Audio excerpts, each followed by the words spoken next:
I stared at the cream-colored envelope on my desk, my name written in my mother's elegant handwriting. It had arrived early on my 35th birthday, delivered by courier rather than regular mail. That should have been my first warning sign. My name is Sarah Mitchell, and I'm what most people would call successful. At 35, I'm the youngest VP of operations at Vertex Technologies, living in a modest but comfortable apartment in the city. But in my family's eyes, success came with obligations. Obligations I'd been fulfilling without complaint for the past decade. The envelope felt heavy in my hands as I opened it, expecting a birthday card. Instead, I found a 3-page letter and a newspaper clipping about luxury vacation homes in the Hamptons. The letter began with words that made my stomach drop. Dear Sarah, since you've made it clear that you're too selfish to help fulfill your family's dreams, we decided to celebrate your birthday without you. Don't bother coming to dinner tonight. Your father and I have supported you throughout your life. We put you through college, gave you a roof over your head, and made countless sacrifices. Now that you're successful, it's time for you to repay that support in full. Your refusal to help us purchase our dream vacation home shows just how ungrateful you've become. Maybe some time alone will help you reconsider your priorities. Mom. I sat back in my office chair, letting out a long breath. Ungrateful. The word stung, especially given everything I'd done for them over the past 10 years. It started small, helping with utility bills when Dad's hardware store struggled during the recession. Then came my younger brother Mike's college tuition when their savings ran dry. I covered that too, nearly $40,000 per year for 4 years. My sister Jenny's medical bills after her car accident. I paid those without hesitation, including 2 years of physical therapy. Every month without fail, I transferred money to help with their mortgage. When Dad needed emergency heart surgery last year, I liquidated my stock options to cover the portions insurance wouldn't. The grand total over the past decade, just shy of $300,000. And now, on my birthday, I was selfish because I wouldn't buy them a $1.2 million vacation home in the Hamptons. My phone buzzed. A text from Jenny. Way to ruin another family celebration with your selfishness. Mom's crying because of you. I turned off my phone and looked out my office window at the city skyline. The morning sun reflected off glass buildings, making them shine like mirrors. 10 years of supporting my family, and this was my reward. Emotional manipulation on my birthday. Last week, when Mom first brought up the vacation home idea, I tried to be reasonable. Mom, I can't afford a second home right now, especially not in the Hamptons. My salary is good, but it's not unlimited. But you make 6 figures. She protested. And you got that bonus last quarter. We found the perfect place. 5 bedrooms, ocean view, private beach access. Your father and I deserve this after everything we've been through. I'd attempted to explain about investments, retirement planning, and my own financial goals, but she wouldn't hear it. So your own parents' happiness means nothing to you? After everything we've done? Now, sitting in my office on my birthday, I pulled up my financial records on my laptop. Every transfer, every payment, every sacrifice I'd made for my family over the years was meticulously documented, a habit I developed early, though I'd never expected to need it. My assistant Kate knocked on my door. Happy birthday, Sarah. These just arrived for you. She carried in a gorgeous bouquet of lilies, my favorite flowers. The card was from my team at work, to the best boss ever. Happy 35th. Thanks, Kate. I managed a smile. Any messages?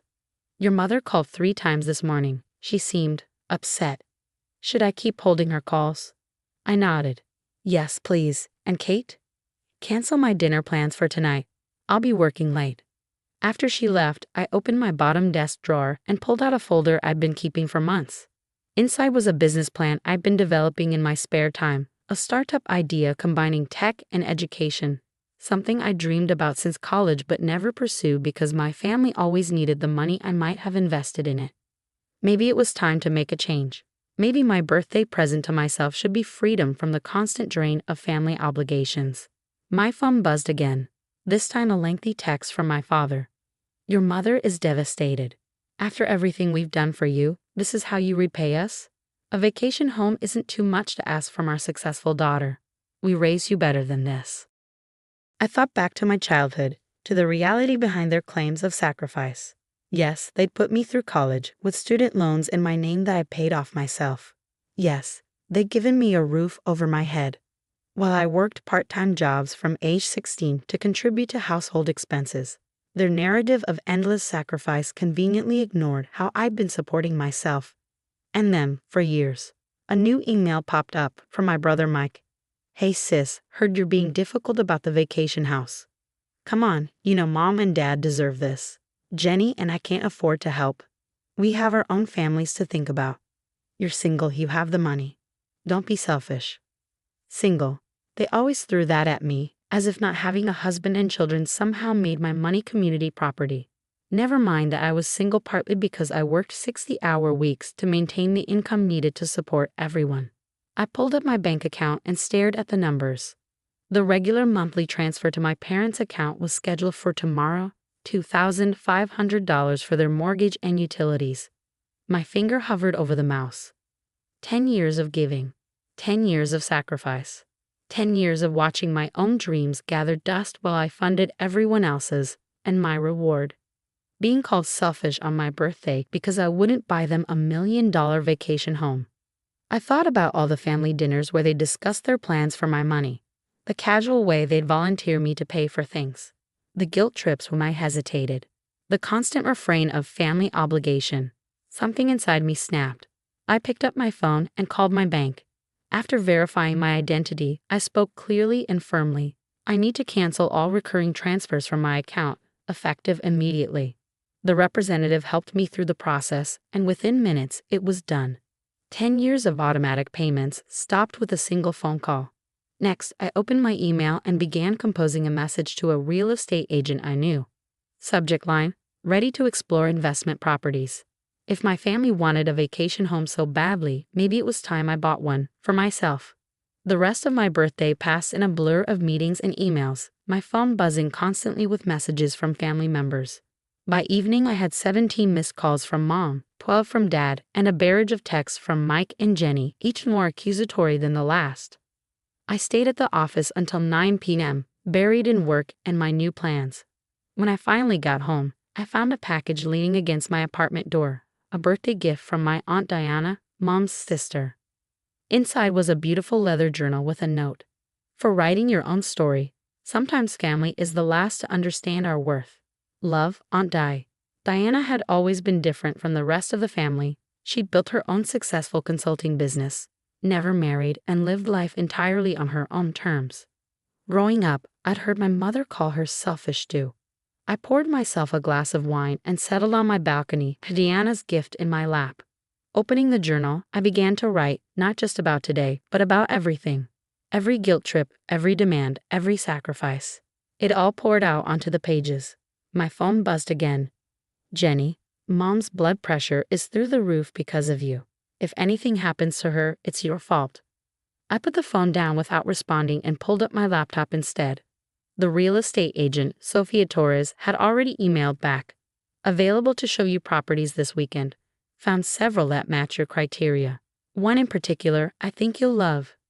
As I reviewed the listings she'd sent, another email arrived, this one from Marcus Chen, a venture capitalist I'd met at a technology conference last month. We discussed my startup idea over coffee, and he'd seemed genuinely interested. "Sarah, heard through the grapevine you might be ready to move forward with that edtech concept. My offer to invest still stands. Let's talk numbers." For the first time all day, I felt myself smile. Maybe this birthday would mark a new beginning after all. The next morning, I woke to find my parents had escalated their campaign. They called my Uncle Steve, Dad's brother, who was on the board of directors at Vertex Technologies. "Sarah, it's Uncle Steve. Your parents are very concerned about your behavior. This isn't like you. I'd hate to see this impact your professional reputation. Why don't you come to Sunday dinner and we can discuss this like family?" The threat was subtle but clear. They were trying to use Uncle Steve's position to pressure me professionally. What they didn't know was that I'd already proven myself invaluable to the company. Just last month, I landed the Henderson contract, a $50 million deal that had our competitors kicking themselves. I kept my response professional. "Uncle Steve, I appreciate your concern. However, my personal financial decisions are not up for family discussion. I trust you understand the importance of maintaining appropriate boundaries between personal and professional matters. He backed off immediately, as I knew he would. Uncle Steve hadn't gotten where he was by mixing family drama with business. Later that morning, I met with Sophia Torres to look at properties. She found a beautiful 3-bedroom house in the Berkshires. Not as flashy as the Hamptons, but exactly what I'd always dreamed of. Private, surrounded by nature, with a wraparound porch perfect for morning coffee and evening wine. The owners are motivated to sell, Sophia explained as we walked through the house. They're asking $600,000, but I think we could get it for $550,000. Half of what your parents wanted for that Hamptons place, and this has so much more character. I stood on the porch, looking out at the mountains. The autumn leaves were just starting to turn, painting the landscape in golds and reds. This could be my sanctuary, my escape from the constant demands and guilt trips. Let's make an offer, I said. On the drive back to the city, I had 3 more missed calls from Mom and a text from Mike. Just saw Uncle Steve. Can't believe you're dragging work into this. What's wrong with you? I pulled over at a rest stop and finally did what I should have done days ago. I wrote a family email. Dear Mom, Dad, Mike, and Jenny, for 10 years, I've supported this family without complaint. I've paid for college tuitions, medical bills, mortgages, and countless emergencies. I've done this out of love, but it's become clear that my generosity is now seen as an obligation rather than a choice. The expectations have become unsustainable. I will not be purchasing a vacation home for anyone. Furthermore, I am discontinuing all financial support effective immediately. This isn't up for discussion or negotiation. Any attempts to pressure me through other family members or professional connections will only reinforce that this is the right decision. I love you all, but it's time for me to prioritize my own future. Sarah. I hit send before I could second-guess myself. Within minutes, my phone exploded with notifications. I turned it off completely and drove home in peaceful silence. By Monday morning, the family hysteria had reached new heights. Mom had apparently taken to her bed with stress-induced migraines. Dad was telling relatives I'd had some kind of mental breakdown. Mike and Jenny were posting vague, passive-aggressive status updates about true family values. I ignored it all and focused on work. I had a lunch meeting with Marcus Chan to discuss the startup, and I didn't want family drama distracting me. Marcus was waiting at the restaurant when I arrived, his usual energetic self. Sarah, been looking forward to this. Your timing is perfect. We just closed our latest fund, and I've been thinking about your edtech platform. Talk to me about scale. For the next hour, we discussed business models, market potential, and funding requirements. By the time dessert arrived, we had the outline of a deal, $2 million in seed funding for 20% equity. One condition, Marcus said, sliding the preliminary term sheet across the table. You have to commit full-time. No corporate safety net. Are you ready for that? I thought about my corner office at Vertex, my steady paycheck, the security that had allowed me to support my family for so long. Then I thought about the birthday note, the manipulation, the endless demands. Yes, I said, I'm ready. That afternoon, I had a long talk with my boss, Sandra. She was disappointed to lose me but understanding. You've earned this chance to build something of your own, she said. And Sarah, don't let anyone make you feel guilty about it. I worked late again, drafting my formal resignation letter and making lists of everything I needed to do. The house offer had been accepted. I'd be closing in 30 days. The startup paperwork was being drawn up. My new life was taking shape. When I finally checked my phone that evening, I found a single text from Aunt Diana. Heard what happened. Good for you. They'll come around eventually, but even if they don't, you're doing the right thing. Dinner soon. I smiled and texted back, yes, I have a lot to tell you. That night, I slept better than I had in years. The weight of constant family obligations was lifting, replaced by the nervous excitement of new beginnings. For the first time in a decade, I was choosing myself, and it felt right. News of my resignation from Vertex spread through the family like wildfire. Uncle Steve called it career suicide. Mom left tearful voicemails about how I was throwing everything away. But it was my father's reaction that truly showed me how deep the family's sense of entitlement ran. He showed up at my apartment unannounced one evening, just as I was reviewing the final paperwork for my house purchase. We need to talk about what you're doing to this family, he said, pushing past me into the living room. His face was flushed with anger, his hands shaking slightly. There's nothing to talk about, Dad, I replied, keeping my voice calm. I've made my decision. He turned to face me, and I saw something in his eyes I'd never seen before. Fear. Your mother can't sleep. The bank called about the mortgage payment. Mike's kids need new school uniforms. And you're buying yourself a vacation house. It's not a vacation house, I corrected him. I'm moving there. Permanently. The color drained from his face. Moving? You can't move. What about us? What about our needs? What about my needs, Dad? When was the last time anyone in this family considered what I needed? He paced the room, running his hands through his gray hair. We're your family. Everything we asked of you was for the good of the family. And now you're just abandoning us. I took a deep breath, steadying myself. I'm not abandoning anyone. I'm choosing to live my own life. There's a difference. A difference? He laughed bitterly. Tell that to your mother. Tell that to Mike's kids when they can't go to summer camp. Tell that to Jenny when she can't afford her physical therapy. I've paid for summer camps and physical therapy for years, Dad. Maybe it's time everyone learned to manage their own expenses. He stopped pacing and faced me, his expression hardening. Is this above that startup thing? That pipe dream you're throwing away your career for? My pipe dream. I felt heat rising in my cheeks. I just secured $2 million in funding. I'm building something of my own instead of bankrolling everyone else's dreams. $2 million? His eyes lit up in a way that made my stomach turn. Well, that changes everything. We can still get that house in the Hamptons. Stop. My voice was sharp enough to make him flinch. Not a penny of that money is going to the family. It's for my business, my future. The silence that followed was deafening. Dad stared at me like he'd never seen me before. You've changed, he finally said. You're not the daughter we raised. You're right, I'm not the ATM you raised me to be anymore. He moved toward the door, then turned back. Your mother will never forgive you for this. I know, but I'm finally learning to forgive myself for letting it go on so long. After you left, I sat in my quiet apartment, shaking. The confrontation had been awful, but also strangely liberating. For the first time, I'd said out loud what I'd been feeling for years.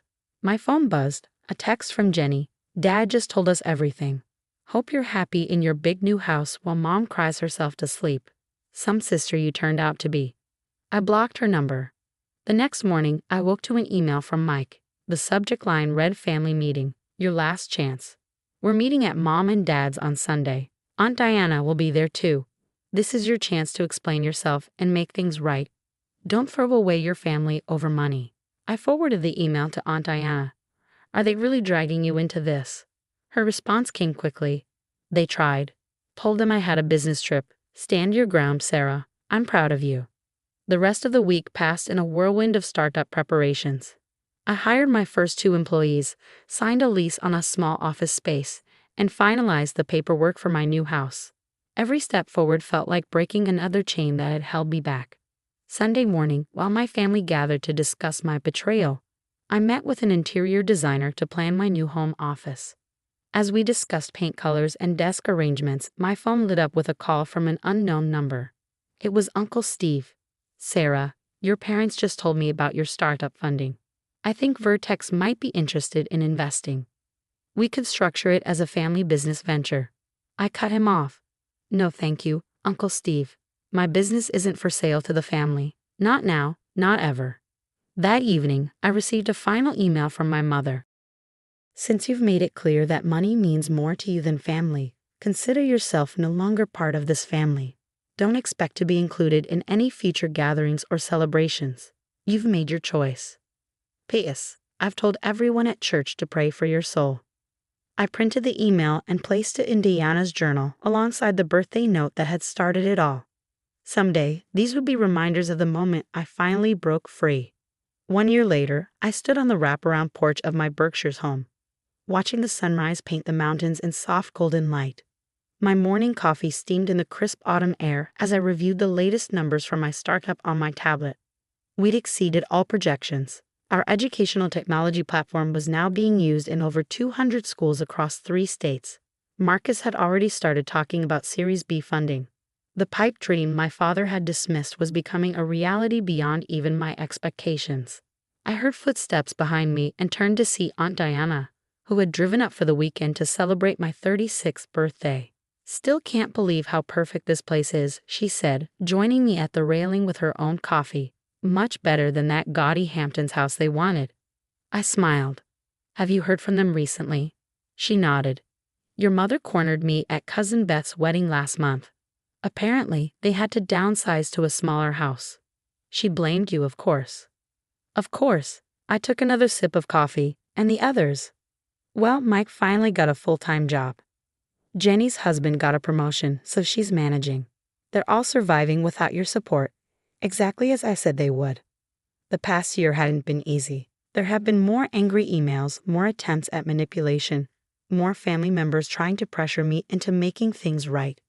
But with each passing month, the attempts grew less frequent, less intense. Last week, I'd received a card from my mother, the first direct communication in months. Inside was a newspaper clipping about my startup success and a brief note, "Congratulations, Mom." No apology, no acknowledgement of the past, but also no demands or guilt trips. It was something, at least. Your parents were at the wedding, too. Diana continued. Your mother spent half the reception telling everyone how worried she is about you, living all alone up here. I laughed. Alone? I have more real friends now than I ever did when I was bankrolling family vacations, and I'm dating someone. Diana's eyebrows shot up. You didn't tell me that. Details, please. His name is Daniel. He's a literature professor at Williams College. We met at that little bookstore in town 3 months ago. He has no idea about my family drama or my company's success. And he doesn't care. He just likes having coffee and talking about books. Sounds perfect. Diana smiled. You seem happy, Sarah, truly happy. I thought about it. The past year had brought challenges I never expected. Building a startup from scratch was harder than anything I'd done at Vertex. Living away from the city required adjustments. There were moments of doubt, moments when the weight of family expectations still tried to creep back in. But there were other moments too. Quiet mornings like this one. The satisfaction of building something meaningful. The freedom to choose how to spend my time and money. The joy of genuine relationships not tainted by financial obligation. I am happy, I said finally, and you know what? I don't feel guilty about it anymore. Diana squeezed my hand. That's the best birthday gift you could give yourself. Later that evening, after Diana left, I sat in my home office reviewing some old emails. I found myself opening the folder where I'd saved all the family messages from last year, the birthday note, the accusations, the attempts at manipulation. Reading them now, I felt oddly detached. The words that had once cut so deep now seemed small, even desperate. I closed the folder and opened my calendar instead, smiling at what I saw. Next week, I'd be speaking at an educational technology conference in Boston. The month after that, we were rolling out our platform to another 100 schools. In December, Daniel and I were planning a trip to Quebec. My phone buzzed, a text from Mom. Happy birthday, Sarah. The new house is nice. Smaller, but nice. Hope you're well. I read it twice, noting what wasn't there. No complaints, no demands, no guilt trips. Maybe this was what acceptance looked like in my family. Not warm embraces and loving reconciliation, but simple acknowledgement of reality. I typed back, Thank you, Mom. I'm glad you're well too. Then I walked out onto my porch again, wrapped in a cozy sweater, and watched the stars come out over my mountains. My house, my life, my choices. Sometimes the best gifts we can give ourselves are the hardest to unwrap.